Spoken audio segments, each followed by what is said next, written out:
ನಮಸ್ಕಾರ ರೀ ನಮ್ಮ ಬಳಗಕ್ಕೆ. ಇವತ್ತು ನಾ ಎಲ್ಲಿ ಹೊಂಟೇನೆ ಅನ್ನೋದು ನಿಮಗೆ ಮುಂದೆ ಗೊತ್ತಾಕೈತಿ ಬರ್ರಿ. ಹಂಗೆ ನಮ್ಮ ನಾಗಪ್ಪಜ್ಜನ ಗುಡಿಗೆ ಹೋಗಿ ಅಜ್ಜಾರಿಗಟ್ಟು ನಮಸ್ಕಾರ ಮಾಡಿ ನಾ ಮತ್ತೆ ಹೊಳ್ಳಿ ಗಾಡಿ ಹತ್ತೀನಿ ನೋಡ್ರಿ ಸಾವ್ಕಾರ ಮಂದಿ. ನಾ ಇವತ್ತು ಎಲ್ಲಿ ಹೊಂಟೇನಂದ್ರೆ ನಿಮ್ಮೆಲ್ಲರ ಅವ್ವ ಸೌಂದತ್ತಿ ಎಲ್ಲಮ್ಮನ ದರ್ಶನ ಪಡ್ಕೊಂಬರಕ್ಕೆ ಹೊಂಟೇನ. ನೋಡ್ರಿಲ್ಲ ತಾಯಿ ಎಲ್ಲಮ್ಮನ ದರ್ಶನ ಪಡ್ಕೊರಕ್ಕೆ ಇಲ್ಲಿ ಪಾದಯಾತ್ರೆ ಮಾಡತ್ತಾರ. ತಾಯೇ ಎಲ್ಲೆಲ್ಲೂ ನಿನ್ನ ಛಾಯೆ.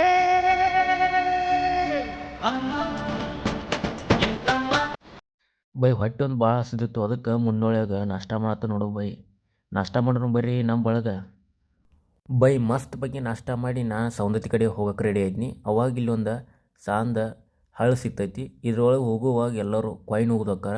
ಎದಕ್ಕೆ ಅನ್ನೋದು ನನಗೂ ಗೊತ್ತಿಲ್ಲ. ನಿಮ್ಗೆ ಏನಾರು ಗೊತ್ತಿದ್ರೆ ಕಮೆಂಟ್ ಮೂಲಕ ಹೇಳ್ರೆ ಮತ್ತು ಮರ್ಯಾಕೆ ಹೋಗ್ಬೇಡ್ರಿ. ಇದು ಸೌಂದತ್ತಿ ಎಲ್ಲಮ್ಮನ ದೇವಸ್ಥಾನಕ್ಕೆ ಹೋಗ್ಬೇಕಾರೆ ಹನುಮಪ್ಪನ ಗುಡಿ ಸಿಗ್ತೈತಿ. ಇಲ್ಲಿ ನಮ್ಮ ಆಂಜನೇಯ ದೇವ್ರದಾರ, ಅವ್ರದ್ದು ದರ್ಶನ ತಗೊಂಡ ಹೋಗೋಣ ಬರ್ರಿ. ಇದು ನಮ್ಮ ಅಂತೂ ಇಂತೂ ತಾಯಿ ಸನ್ನಿಧಾನಕ್ಕೆ ಬಂದು ನೋಡು. ಈಗ ನಾವು ಫಸ್ಟ್ ಎಲ್ಲಿ ಹೊಂಟು ಅಂದ್ರೆ ಜೋಗಳ್ಬಾವಿಗೆ ಹೋಗ್ಬೇಕು. ಜೋಗಳ್ಬಾವಿಗೆ ಹೋಗಿ ಸತ್ಯಮ್ಮನ ದರ್ಶನ ತೊಗೊಂಡು ಆಮೇಲೆ ಎಲ್ಲಮ್ಮನ ಗುಡ್ಡಕ್ಕೆ ಹೋಗೋಣ್ರಿ. ಇಲ್ಲಿ ನಮಸ್ಕಾರ ಮಾಡಿ ಈಗ ಮತ್ತೆ ನಾವು ಸೌಂದತ್ತಿಗೆ ಬಂದು ನೋಡ್ರಿ. ಇದ ನೋಡ್ರಿ ಸೌಂದತ್ತಿ ಎಲ್ಲಮ್ಮನ ದೇವಸ್ಥಾನ.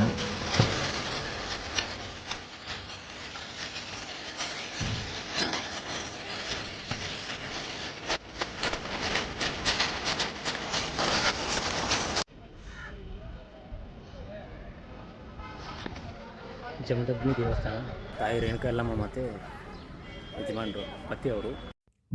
ಯೂಟ್ಯೂಬ್ದಾಗ ಫುಲ್ ಲಾಗ್ ಐತಿ. ನನ್ನ ಬಯೋದಾಗ ಲಿಂಕ್ ಐತಿ, ಅದನ್ನು ಹೋಗಿ ಕ್ಲಿಕ್ ಮಾಡಿರಿ. ಅವಾಗ ಯೂಟ್ಯೂಬ್ಗೆ ಹೋಗಿ ನೋಡಿರಿ. ಮತ್ತು ಇನ್ಮೇಲೆ ಹಂಗೆ ನೆಕ್ಸ್ಟ್ ಲಾಗ್ಗಳು ಬರಾಕತ್ತಾವ, ಸಪೋರ್ಟ್ ಮಾಡಿರಿ ಹಂಗೆ. ಮತ್ತು ನೆಕ್ಸ್ಟ್ ಲಾಗ್ಗಳಿಗೆ ಸಿಗೋಣ. ಅಲ್ಲಿವರೆಗೂ ಬೈ ಟೇಕ್ ಕೇರ್.